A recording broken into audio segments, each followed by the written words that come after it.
ಸ್ನೇಹಿತರೆ, ಮೀಡಿಯಾ ಮಾಸ್ಟರ್ಸ್ಗೆ ಸ್ವಾಗತ, ಸುಸ್ವಾಗತ.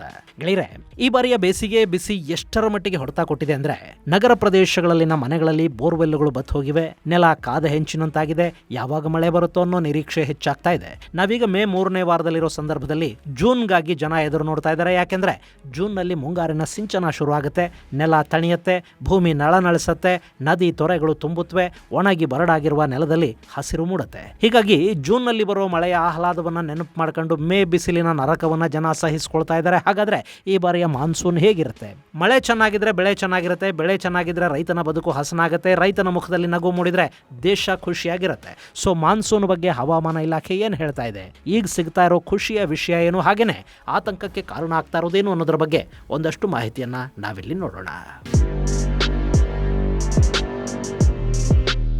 ಗೆಳೆಯರೆ, ಬೇಸಿಗೆ ಮುಗಿದು ಮಳೆಗಾಲಕ್ಕೆ ಹತ್ತಿರ ಆಗ್ತಾ ಇದೀವಿ. ಇನ್ನು ಕೆಲವೇ ದಿನಗಳಲ್ಲಿ ಭೂಮಿಗೆ ತಂಪೆರೆಯುವ ಮುಂಗಾರು ಶುರುವಾಗುತ್ತೆ.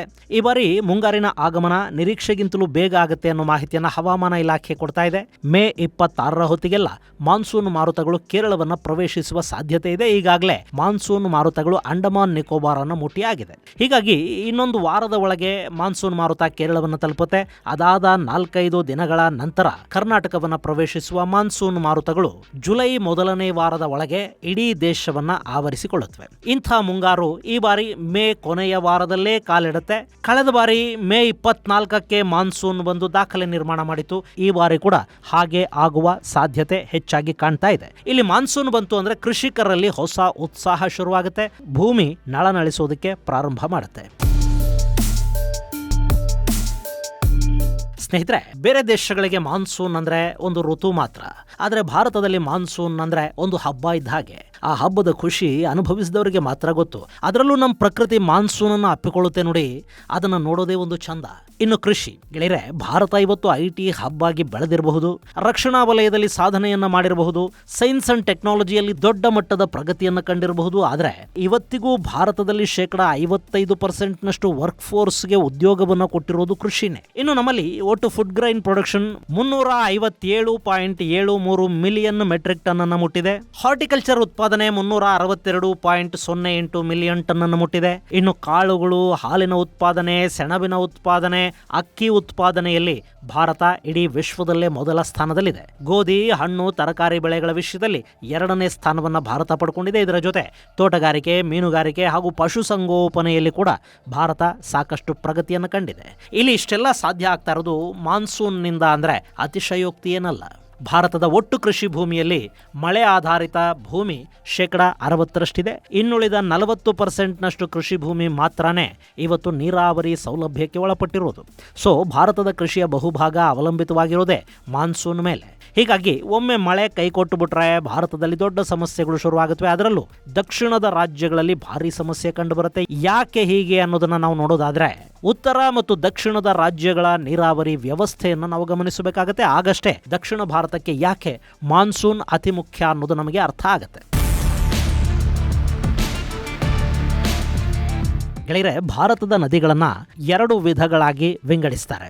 ಉತ್ತರ ಭಾರತದ ನದಿಗಳು, ಅದರಲ್ಲೂ ಹಿಮಾಲಯದಿಂದ ಹರಿದು ಬರುವ ನದಿಗಳನ್ನು ಹಿಮಾಲಯನ್ ನದಿಗಳು ಅಂತಲೂ, ದಕ್ಷಿಣದ ನದಿಗಳನ್ನು ಪೆನಿನ್ಸುಲಾರ್ ರಿವರ್ಸ್ ಅಂತಲೂ ಕರೀತಾರೆ. ಇಲ್ಲಿ ಹಿಮಾಲಯದ ನದಿಗಳು ವರ್ಷ ಪೂರ್ತಿ ಹರಿಯತ್ವೆ. ಮಳೆಗಾಲದಲ್ಲಿ ಮಳೆಯಿಂದ ತುಂಬಿ ಹರಿದ್ರೆ ಬೇಸಿಗೆಯಲ್ಲಿ ಹಿಮ ಕರಗಿ ಆ ನೀರು ನದಿಗಳನ್ನು ತುಂಬುತ್ತೆ. ಗಂಗಾ, ಯಮುನಾ, ಸಿಂಧು, ಬ್ರಹ್ಮಪುತ್ರ ಇವೆಲ್ಲ ಕೂಡ ಹಿಮಾಲಯದ ಮೇಲೆ ಆಧಾರಪಟ್ಟ ನದಿಗಳು. ಇನ್ನು ಪೆನಿನ್ಸುಲರ್ ನದಿಗಳು ಅಂದ್ರೆ ಗೋದಾವರಿ, ಕೃಷ್ಣ, ಕಾವೇರಿ, ಮಹಾನದಿ ಇವುಗಳ ವ್ಯಾಪ್ತಿಯಲ್ಲಿ ಕಾಣಿಸಿಕೊಳ್ಳುವ ನದಿಗಳು. ಇವು ಮುಖ್ಯವಾಗಿ ಅವಲಂಬಿತವಾಗಿರೋದು ಮಳೆ ಮೇಲೆ, ಅದರಲ್ಲೂ ಮಾನ್ಸೂನ್ ಮೇಲೆ. ಮಾನ್ಸೂನ್ ಮಳೆ ಚೆನ್ನಾಗಾದ್ರೆ ಈ ನದಿಗಳು ತುಂಬಿ ಹರಿಯತ್ವೆ, ಇಲ್ಲದೆ ಹೋದ್ರೆ ಇಲ್ಲಿ ನೀರಿಗೆ ಬರ ಶುರು ಆಗುತ್ತೆ. ಸೊ ದಕ್ಷಿಣ ಭಾರತಕ್ಕೆ ಉತ್ತರ ಭಾರತಕ್ಕಿಂತ ಹೆಚ್ಚು ಮಾನ್ಸೂನ್ನ ಅಗತ್ಯ ಇದೆ. ಅಷ್ಟೇ ಅಲ್ಲ, ಭಾರತದಲ್ಲಿ ಅತಿ ಹೆಚ್ಚು ಮಳೆ ಆಶ್ರಿತ ಬೆಳೆಗಳನ್ನು ಬೆಳೆಯೋದು ಕೂಡ ದಕ್ಷಿಣ ಭಾರತದಲ್ಲೇ. ಹಾಗೆ ದಕ್ಷಿಣ ಭಾರತದಲ್ಲಿ ನದಿ ನೀರು ವಿವಾದಗಳು ಹೆಚ್ಚು. ಇಲ್ಲಿ ರಾಜ್ಯಗಳ ನಡುವೆ ನದಿ ನೀರಿಗಾಗಿ ಕಿರಿಕ್ ಆಗ್ತಾ ಇರುತ್ತೆ. ಜನ ಬೀದಿಗಿಳಿದು ಹೋರಾಟವನ್ನು ಮಾಡ್ತಾರೆ. ಸೊ ಮಳೆ ಚೆನ್ನಾಗಾದ್ರೆ ನದಿ ನೀರು ವಿವಾದಗಳು ತಣ್ಣಗಾಗತ್ವೆ.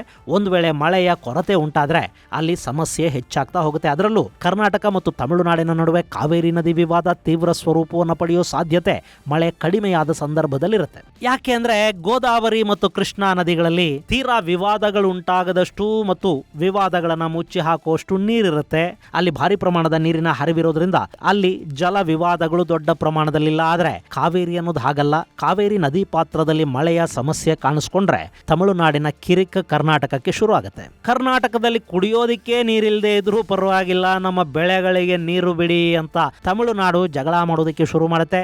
ಸುಪ್ರೀಂ ಕೋರ್ಟ್ ಹೋಗುತ್ತೆ. ಹೀಗಾಗಿ ತಮಿಳುನಾಡಿನ ಕಾಟದಿಂದ ಬಚಾವಾಗಬೇಕು ಅಂದ್ರೂ ಕೂಡ ನಮ್ಮಲ್ಲಿ ಮಾನ್ಸೂನ್ ಮಳೆ ತುಂಬಾ ಚೆನ್ನಾಗಿ ಬರಬೇಕು. ಹೀಗಾಗಿ ಮಾನ್ಸೂನ್ ಅಂದ್ರೆ ಭಾರತದಲ್ಲಿ ಒಂಥರ ಖುಷಿ, ಒಂದು ಹಬ್ಬದ ವಾತಾವರಣ. ಇನ್ನು ಮಾನ್ಸೂನ್ ಸೀಸನ್ ಅಲ್ಲಿ ಅಂದ್ರೆ ಜೂನ್ ನಿಂದ ಸೆಪ್ಟೆಂಬರ್ ಕೊನೆಯವರೆಗೆ ಭಾರತದಲ್ಲಿ 75% ಮಳೆ ಆಗುತ್ತೆ. ಆ ಬಳಿಕ ಕಾಣಿಸಿಕೊಳ್ಳುವ ಹಿಂಗಾರು ಇನ್ನುಳಿದ 25% ಮಳೆಯನ್ನು ಕೊಡಬೇಕು. ಸಾಮಾನ್ಯವಾಗಿ 1971ರಿಂದ 2020ರವರೆಗಿನ ಲೆಕ್ಕಾಚಾರವನ್ನು ನಾವು ನೋಡಿದ್ರೆ ಈ ಮಾನ್ಸೂನ್ ಅವಧಿಯಲ್ಲಿ ಭಾರತದಲ್ಲಿ ಸರಾಸರಿ 87 ಸೆಂಟಿಮೀಟರ್ನಷ್ಟು ಮಳೆ ಆಗುತ್ತೆ. ಆದ್ರೆ ಈ ಬಾರಿ ಮುಂಗಾರು ಮಾರುತಗಳು ಬೇಗ ಭಾರತಕ್ಕೆ ಕಾಲಿಟ್ಟರೂ ಕೂಡ ಬೀಳುವ ಮಳೆಯ ಪ್ರಮಾಣ ಕಡಿಮೆ ಆಗುತ್ತೆ ಅಂತ ಹೇಳ್ತಾ ಇದ್ದಾರೆ. ಈ ಬಾರಿ ಮುಂಗಾರಲ್ಲಿ 80 ಸೆಂಟಿಮೀಟರ್ನಷ್ಟು ಸರಾಸರಿ ಮಳೆ ಆಗಲಿದೆ. ಸುಮಾರು 7 ಸೆಂಟಿಮೀಟರ್ ಮಳೆಯ ಕೊರತೆ ಉಂಟಾಗುತ್ತೆ.